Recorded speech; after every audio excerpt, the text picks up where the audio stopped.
주 안에서 사랑하는 여러분, 오늘은 거룩하고 보편적인 교회라는 제목으로 하나님 말씀 증거하고자 합니다. 많은 사람들이 다양한 조직과 공동체에 소속되어 있습니다.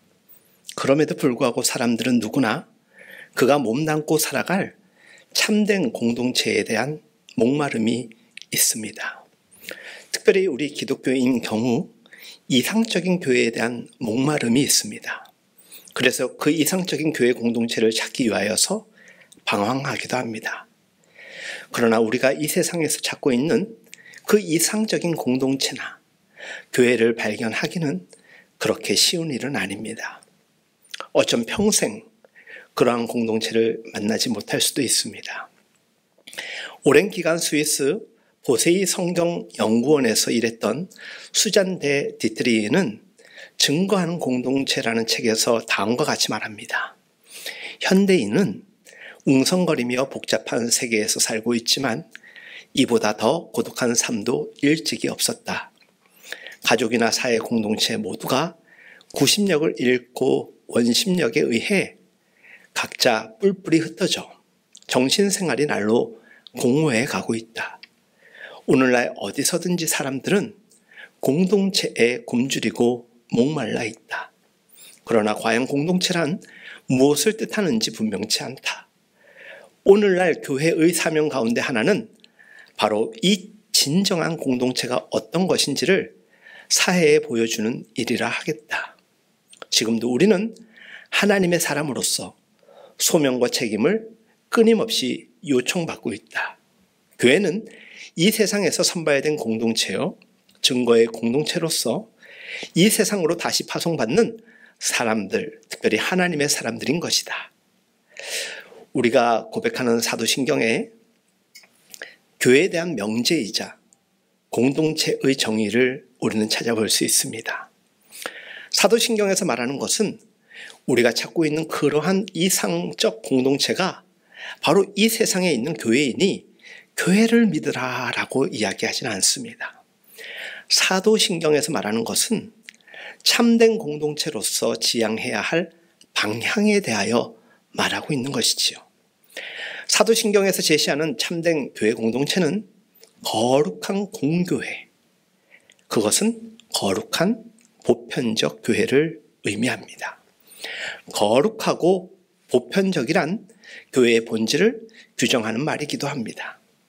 우리가 교회에 대한 고백을 할 때에는 현재 세속화되었고 분열이 극심한 현실의 교회를 바라보며 충성을 다짐하는 그런 것은 아닐 것입니다. 우리의 고백은 하나님의 구원사에서 성령의 능력 가운데 있는 거룩하고 보편적 교회를 소망하는 가운데서 바라보며 소망하며 고백하는 것이겠지요. 그렇기 때문에 사도신경의 교회에 대한 고백을 할 때마다 하나님의 부르신 가운데 있는 교회로 나아가고자 하는 새로운 다짐이 결단이 우리에게 물밀듯이 밀려오는 것입니다. 이 고백은 우리가 차지도 않고 뜨겁지도 않은 그저 사교 집단과 같은 수준에 안주하려는 유혹을 뿌리치고 하나님의 부르심에 적극적으로 응답해 가고자 하는 결의를 새롭게 하는 것입니다. 여러분, 교회의 본질은 거룩성과 보편성이 있습니다. 교회가 이것을 망각해버리면 그때 교회의 생명은 끝나게 되는 것입니다.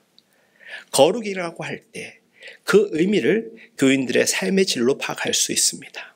특별히 우리의 전통적 문화적 상황 속에서 이 거룩이라는 것을 어쩜 점잖음 그리고 윤리적 완정성으로 이해하는 경우가 있습니다.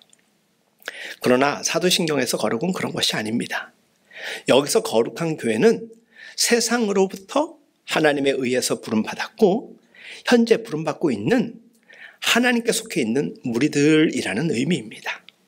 그러한 무리들에게 하나님께서 요구하시는 존재 과제가 있겠지요. 교회는 이 세상에서 그를 부르신 분의 부름에 어떻게 반응하며 살아가야 하는가에 대한 존재 과제가 있습니다. 얼마만큼 이 과제를 신실하게 바르게 파악해서 자기 자신을 표현하며 살아가느냐에 따라 거룩한 교회로 되어갈 수도 있고 그렇지 않을 수도 있겠지요. 이 과제가 수행되기 위해서는 하나님께 부름받고 속해 있는 성도들 스스로 그의 삶을 거룩하게 하기 위한 끊임없는 운동이 일어나야 합니다. 그 운동은 성령의 운동으로 이루어집니다. 특별히 오늘은 성령 강림절입니다. 이 거룩한 교회 공동체가 지향해 나아가야 할 방향은 첫째, 보편성입니다. 그리고 거룩성이겠죠. 지금 여러분들에게 제가 전하고 싶은 메시지는 보편성에 대한 이해입니다.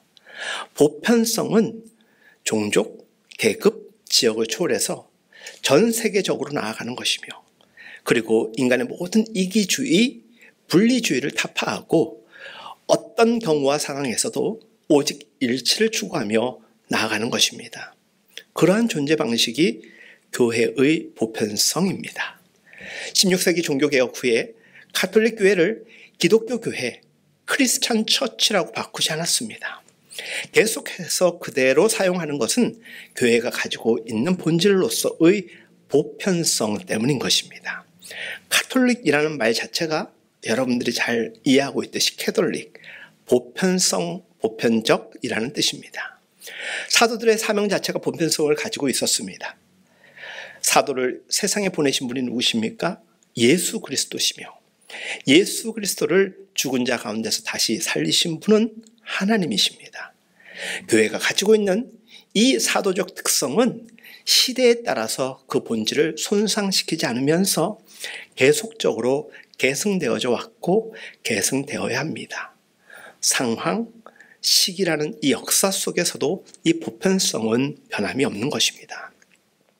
기독교 전 역사를 통해서 교회가 지금까지 몸부림치면서 고민해온 문제는 이 보편성의 문제였습니다. 그것은 자기 형체와 일치의 문제이기도 합니다. 자기 시대에서 어떻게 자신의 존재 방식을 표현하며 어떻게 서로 다른 존재 방식 가운데서도 분열하지 않고 일치를 이룰 수 있는가라는 이 문제는 교회가 가지고 있었던, 그리고 가지고 있는, 그리고 앞으로 직면하게 될 가장 큰 과제입니다. 교회의 거룩성과 보편성에 관련된 이야기 하나 들려드립니다. 어느 주일에 남아프리카 공화국에 있는 어떤 교회에 오직 100인만 예배에 참석할 수 있는, 그래서 흑인은 들어갈 수 없는 교회가 있었습니다. 한 흑인이 그 교회에 들어가려고 했습니다. 그때 흑인이란 이유로 거절당했습니다. 그는 교회 뜰 한 구석에 앉아 있었습니다. 얼마 있다가 어떤 사람이 교회 마당을 서성대고 있었습니다. 흑인이 그 사람을 유심히 자세히 보다 보니 예수님이었습니다. 아니 예수님, 왜 예배당에 들어가지 않으시고 여기 계십니까? 라고 흑인이 물었습니다. 예수님은 말씀하십니다. 나도 백인이 아니어서 들어갈 수 없어 라고 말했습니다. 교회가 거룩성과 보편성을 포기해버릴 때 거기에는 예수님도 역시 계시지 않는다라는 것을 암시적으로 경고하는 이야기가 아닐까 생각합니다. 여러분, 우리가 교회를 믿는다라고 고백하는 것이 참으로 진실되고 참된 것이 되려면 교회는 자기 시대에서 언제나 인간의 이기심, 분열과 맞서 싸우고 정의와 평화를 인류 전체의 목표로 지향해 갈 때일 것입니다. 그러면 거룩하고 보편적인 교회가 가게 되는 이 본질적인 요소는 무엇일까? 여러 가지를 또한 이야기할 수 있겠지만 저는 오늘 그 뜸으로 예배를 여러분들에게 말씀드리고자 합니다. 여기서 예배는 이 세상에서 우리의 몸을 하나님이 기뻐하시는 거룩한 산제물로 드리는 것입니다. 하나님이 기뻐하시고 그래서 우리가 드려지는 거룩한 산제물이 된다는 것은 종의 삶으로 표현되는 디아코니아, 봉사를 의미하는 것이겠죠. 그것은 그리스도와 일치를 이루는 길입니다. 거룩한 교회의 길은 그리스도와 일치 이외에는 그 어떤 다른 길이 없습니다. 그래서 우리는 예수님을 닮아가야 되는 것입니다. 그러나 우리가 언제나 잊지 않아야 할 것은 우리가 산제사라는 이것을 영적인 예배 가운데서 드릴 수 있어야 한다는 것입니다. 그리고 예배라는 이 주일 예배 이 시간에 국한된 것이 아니라 우리 삶 전체가 산제사로 하나님께 드려진다. 여기까지 여러분들이 이해를 하시고 마땅히 그리 살아가셔야 하는 것입니다. 그렇게 되기 위해서는 늘 끊임없이 제한된 시간이 아니라 가능할 때면 특별히 정해진 시간을 두면 더 좋겠고, 회개 묵상을 통하여서 우리의 의식과 가치 및 행동의 철저한 변화와 영감이 수반되어야 합니다. 왜냐하면 봉사의 삶에는 영적인 고갈, 그리고 자신의 의를 드러내고자 하는 육적인 욕망이 끊임없이 우리를 쫓고 있고 유혹하고 있기 때문입니다. 언젠가 여러분들에게 소개해드린 적이 있습니다. 불란서의 장바니에라는 그가 설립한 악슈라는 정신장애인을 위한 공동체 마을 이야기입니다. 그것은 장애인을 집단적으로 수용하는 시설이 아닙니다. 그리스도를 위해서 헌신하고자 하는 헌신자들이 장애인들과 더불어 함께 몇 명씩 가정을 이루어 살아가는 공동체 마을입니다. 헌신자들은 그러한 삶을 통해서 그리스도를 섬기고 따르는 삶을 배우고, 장애인들은 그들을 통해서 그들을 사랑하시는 하나님을 알게 되고, 그래서 하나님을 만나고 영접하고 그리스도인이 되어가는 것입니다. 그곳에는 그 어떤 신분의 차별이나 종족의 차별, 그리고 각자가 가진 특성에 따른 차별 없습니다. 그런데 이 공동체 한가운데 아주 조그마한 채플, 예배당이 있습니다. 그곳에는 헌신자들이나 장애자들이 무시로 들어와서 아무 때나 조용히 말씀을 묵상하고 영적 재충전을 한다고 합니다. 그들이 그렇게 하는 이유는 무엇일까? 헌신의 삶에 파고드는 무의미성과 영적 고갈, 그리고 인간적인 욕망을 극복하고 성령의 능력으로 충만케 되기 위함인 것입니다. 우리가 차에 기름이 없이는 갈 수 없어서 주유소에 끊임없이 들려서 이동하고 또 필요하면 들려서 충전하는 것과 같은 맥락인 것이죠. 저는 그러한 모양의 공동체를 보면서 오늘의 우리 시대의 교회와 신앙 공동체가 거룩한 보편적인 교회 공동체상을 상상해 볼 수 있었으면 좋겠습니다. 로만 교수는 이렇게 말합니다. 사도신경의 의미에서 교회는 자기 목적이 아니다. 교회는 자신에 만족하고 자신에게만 관심을 집중하는 것이 아니라 교회는 예배의 프락시스에서 존재한다. 예배는 세상에 대한 하나님의 봉사를, 하나님과 세계를 위한 기독교의 봉사를 의미한다. 이 두 의미에서 교회는 결코 교회 중심적으로 떨어질 수 없는 포괄적인 지평으로 세워진다. 교회는 처음부터 외향적인 공동체다. 그렇지 않으면 참된 교회일 수 없다라고 말하였습니다. 신학자 칼바르트는 이렇게 말합니다. 교회의 예배는 지상에서 일어날 수 있는 가장 중요한 것, 가장 절실한 것, 가장 영광스러운 것이다. 예배의 가장 중요한 내용은 인간의 업적이 아니라 성령의 일이고 신앙의 행위다라고 말합니다. 거룩하고 보편적인 교회가 지향해 가는 목표는 결국 하나님의 나라입니다. 예수께서 이 세상에 계실 때 그가 선포하신 것도 역시 오고 있는 하나님의 나라였습니다. 하나님 나라는 교회보다 위에 있습니다. 교회 그 자체가 하나님 나라는 아닙니다. 교회가 잘못을 범할 수 있는 것은 자신을 하나님 나라와 동일시할 때입니다. 하나님 나라는 기독교인들의 나라가 아닙니다. 기독교인들은 하나님의 나라의 전망에서 살고 있습니다. 그들은 거기서 행동하고 때로는 원치 않는 고난을 받기도 합니다. 하나님의 나라는 교회의 미래이며 교회의 미래는 세상의 미래이기 때문에 교회는 이 세상과 분리될 수 없습니다. 교회는 오고 있는 하나님의 나라 안에서 늘 새로운 역사를 시작하고 그것이 인류의 시작인 것입니다. 그들은 하나님의 미래에서 그 운명이 규정지어진 무리들입니다. 교회는 하나님 나라를 기다리는 자들의 공동체로서 시간과 공간의 제한 가운데 있습니다. 이러한 미래를 향해 나아가는 교회는 세상에 있는 동안 어떤 제도나 규칙을 절대 하해서는 안 됩니다. 이 세상에서 교회의 표준은 언제나 오고 있는 하나님 나라의 빛 가운데서 자신을 비춰봐야 합니다. 그 가운데서 교회는 모든 세상적이며 인간적인 얽매임과 굴레를 벗어버리고 자유의 영역으로 나아가게 되는 것입니다. 하나님의 나라의 지평에 서 있는 교회라면 그 어느 순간도 이만하면 되겠다라고 자족할 수 있는 순간은 없습니다. 언제나 최선을 다한 후 무익한 종이라고 그저 고백할 수밖에 없습니다. 여러분, 흥미진진한 이야기 하나 소개하고자 합니다. 책에 글이기 때문에 읽어드리도록 하겠습니다. 자주 파손 사고가 일어나고 있는 어느 위험한 해안에 한때 볼품없는 작은 인명구조대가 있었습니다. 건물이라곤 오두막 한 채뿐이었고 보트도 작은 것이 하나 있었을 뿐이었습니다. 그러나 헌신적인 몇 명의 회원들이 끊임없이 바다를 지켰고 그들은 자신에 대한 생각은 전혀 하지 않은 채 밤낮으로 바다에 나가 유실된 자들을 찾아다녔습니다. 많은 생명들이 이 훌륭하고 작은 구조대에 의하여서 구조되었으며 그래서 이 본부는 유명해졌습니다.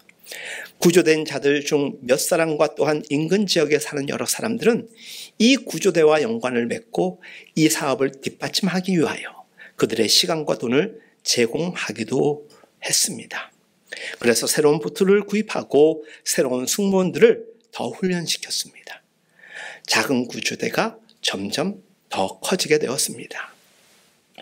인명구조대에 가입한 새 회원들 중 어떤 사람들은 건물이 너무 볼품없고 시설이 빈약하다고 불만을 토로하였습니다. 그들은 바다로부터 구조된 사람들의 피난처가 되기 위해서라도 좀 더 편안한 장소가 마련돼야 한다라고 생각하였습니다. 그래서 그들은 비상용 간이 침대를 훌륭한 침대로 갈아치우고 확장된 건물 안에 좀 더 훌륭한 가구들을 갖다 놓았습니다. 이제 그 구조대는 그 회원들을 위한 아주 대중적인 해합 장소가 되어버렸습니다. 그리고 그들은 그곳을 일종의 클럽처럼 사용했기 때문에 그것을 아름답게 다시 치장했고 멋있게 꾸며 놓았습니다. 이제 회원들은 인명을 구조하는 임무를 위해 바다에 나가는 일에는 점점 관심을 잃게 되었고 그래서 그들은 이런 일을 할 수 있는 인명구조원들을 따로 채용하였습니다. 그러나 인명구조의 주제는 여전히 클럽 장식들 가운데서 돋보이고 있었습니다. 그리고 클럽 가입식이 거행되는 방에는 여전히 예식을 위한 구조선이 있었습니다. 그 다음 해합 때 클럽 회원들 가운데서 불화가 생겼습니다. 대부분의 회원들은 클럽의 인명구조 활동이 별로 즐거운 일이 아닌데다가 클럽의 정상적인 활동에 방해가 된다고 생각하여 구조 활동을 그만두기를 원했습니다. 어떤 회원들은 인명구조야말로 그들의 가장 중요한 목적이라고 하면서 계속 인명구조대라고 불리워야 한다라고 주장하였습니다. 그들은 투표하였고 그 결과 결국 패배했으며 만일 그들이 그 지역에서 조난당한 사람들의 생명을 계속적으로 구조하기 원한다면 아래편 해안에서 그들 나름의 인명구조대를 새로 세울 수 있다고 통보받게 됩니다. 그들은 그렇게 하였습니다. 여러 해가 지나면서 새로 생긴 이 인명구조대는 옛날 구조대가 겪었던 똑같은 변화를 경험하게 되었습니다. 그 구조대는 일종의 클럽으로 발전해 버렸고 그래서 또 다른 인명구조대가 새로 생기게 되었습니다. 역사는 계속 반복되었으며 만약 우리가 오늘날 그 해안을 방문한다면 우리는 그 해안에 서로 배타적인 수많은 클럽이 있는 것을 발견하게 될 것입니다. 그 바다에서는 여전히 파손 사고가 자주 일어나고 있으나 대부분의 사람들이 그대로 죽어가고 있습니다. 이 이야기는 데오도레 위델이 현대교회의 실상을 비유로 설명한 것입니다. 이 비유의 요점은 세상을 향하여 봉사가 없는 교회의 모순인 것입니다. 교회는 봉사를 위해 부름받았습니다. 그것이 교회의 거룩이고 그것을 감당해내는 것이 온전한 하나님의 교회인 것입니다. 사랑하는 성도 여러분, 교회는 성령의 첫걸음지며 성령의 종착 지점은 아닙니다. 여전히 성령의 역사는 이어지고 있습니다. 우리는 교회를 믿는다고 계속해서 말하지 않고서는 성령에 관해서 말할 수 없습니다. 반대로 우리가 교회를 성령의 역사로서 전적으로 정립하려 하지 않고서는 교회에 대해 말할 수 없습니다. 성령은 우리 안에 거하시며 우리를 교회의 울타리를 넘나들며 일하기를 원하십니다. 위로는 하나님, 곁으로는 이웃을 향해 끊임없이 봉사하기를 원하십니다. 예배가 영어로 서비스인 이유입니다. 우리는 교회를 믿습니다. 그러나 우리가 믿는 교회는 성령의 역사 가운데 일하는 거룩하고 보편적인 교회입니다. 그 교회를 움직이는 힘의 원동력은 오직 성령의 능력입니다. 우리는 성령의 능력 가운데 있는 교회를 믿습니다. 성령의 능력 가운데 있는 교회는 세상에서 하나님과 세상을 위해 봉사하는 교회입니다. 우리는 교회에 대한 희망을 갖습니다. 우리의 희망은 교회의 크기, 재정이 아닙니다. 더 많은 사람들이 더 다이나믹 활동을 하며 만족감을 누리는 그런 공동체가 아닙니다. 우리의 희망은 오직 성령의 역사에 이끌림 받는 거룩한 보편적인 교회에 대한 희망입니다. 오늘 말씀을 통하여서 그 거룩함이란, 그 보편함이란 무엇인지에 대하여서 여러분들에게 말씀을 드렸었지요. 사도 바울은 본문에서 교회가 세상에서 그의 거룩성과 보편성을 지켜갈 것에 대하여 이렇게 말하였습니다. 그러므로 주 안에서 갇힌 내가 너희를 권하노니 너희가 부르심을 받는 일에 합당하게 행하여 모든 겸손과 온유로 하고 오래 참음으로 사랑 가운데서 서로 용납하고 평안에 매는 줄로 성령에 하나 되게 하신 것을 힘써 지키라. 몸이 하나요 성령도 한 분이시니 이와 같이 너희가 부르심의 한 소망 안에서 부르심을 받았느니라. 주도 한 분이시요 믿음도 하나요 세례도 하나요 하나님도 한 분이시니 곧 만유의 아버지시라. 만유 위에 계시고 만유를 통일하시고 만유 가운데 계시도다. 아멘. 주 안에서 사랑하는 여러분, 우리의 교회가 이 땅의 모든 하나님 나라를 기대하는 교회와 성도된 우리들이 거룩하고 보편적인 성령의 역사하는 교회의 구성원 되고 공동체 될 수 있기를, 또 그러한 거룩하고 보편적인 교회를 통해 세상을 품고 세상을 변화시켜 나갈 수 있게 되길 간절한 마음으로 기도합니다.